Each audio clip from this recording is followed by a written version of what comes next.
when I became an asylum seeker. I remember feeling a strong sense of anger and injustice as I watched my parents struggle for acceptance and purpose while battling through the pain of losing everything they had through no fault of their own. However, during this darkness, I was fortunate enough to have seen the power that united individuals can have in the fight against injustice.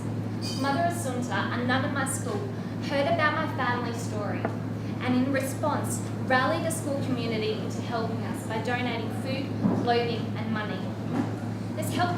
This act helped my parents get through the toughest years of their lives, but more importantly, it made them feel like their lives were once again important to someone. Such actions instilled in me a strong belief that progress can only take place if there are people willing to stand up and take action. So 3 years ago, I started my activism career by becoming a policy coordinator at Young UN Women. I also became increasingly interested in the effects of climate change on the developing world. For me, the debate around climate change was being approached from a completely wrong angle. While Australia and the Western world were debating over the statistics and logistics of climate change, vulnerable communities in the Third World were being forced to face the consequences alone. In places like Uganda, droughts have become increasingly severe, forcing women to walk up to 7 hours a day to find enough clean water for their families. In the Pacific Islands, communities are abandoning their home and way of life due to rising sea levels, becoming climate refugees. In Bangladesh, monsoons have become increasingly destructive and harder to predict, causing more destruction, death, the spread of disease, and agricultural devastation. For people in the developing world, the effects of climate change are real.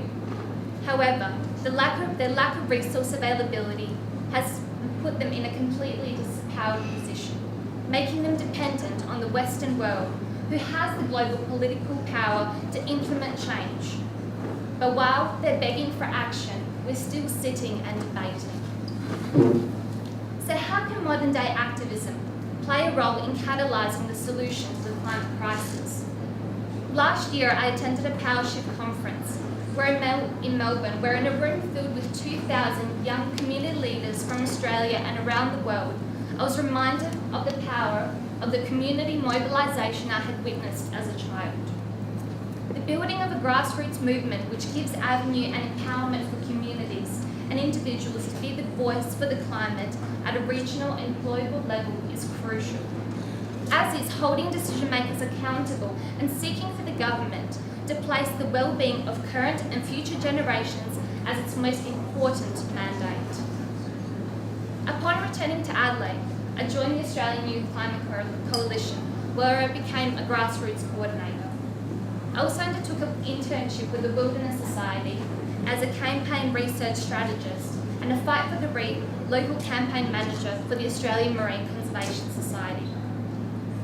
Over the past year, I have been involved in managing campaigns which have aimed to address the issues of climate change in a direct way. These campaigns have included the Repower Port Augusta, which has given a voice to the Port Augusta community who have suffered devastating health impacts from coal-fired plants in their community. After almost 4,000 local residents voted for a solar thermal alternative, the AYCC joined with Repower Port Augusta Alliance to coordinate a 380-kilometre walk for solar from Port Augusta to Adelaide, drawing media attention, but more importantly, putting pressure on the government to take action. In January of this year, in direct response, the Australian Renewable Energy Agency and the SA government agreed to co-fund a feasibility study into Australia's first solar thermal plant in Port Augusta. The All Three Seas, a campaign organised by the Kangaroo Island community, saw the Wilderness Society take part in a supportive role in community outreach and media liaisoning, while purposely taking a back role during the protest, allowing the community's voice and actions to shine through. The Fight for the Reef campaign succeeded in decentralising the issue of the coal port expansion in the Great Barrier Reef from a local to a national level. NGOs and activist alliances formed to create a nationwide movement to make politicians sit up and listen.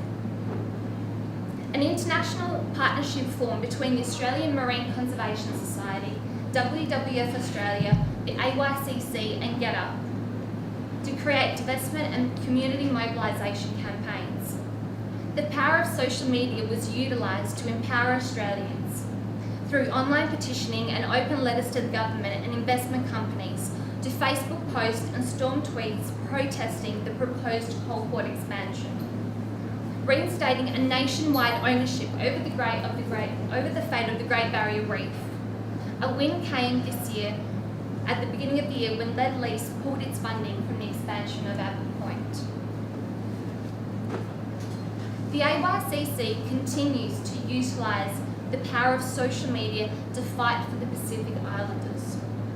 At the end of this year, we will join with 350 Pacific in creating a national day of action for the climate. This will see Pacific Islanders activists join hands with communities in Australia against climate change, making their voices louder than ever before. Through globalisation and the use of technology, the social media, activists and community members are more connected than ever. This now sees NGOs invited to be participants at the highest international level of decision making, making their voices and concerns, voicing the voices and concern of communities around the world to a global platform. The actions of Mother Assunta were grounded at a local grassroots level, the heart of any activist movement. But in today's world, the local has become global. What has not changed is the need for individuals to continue to stand up and to fight for what they believe in.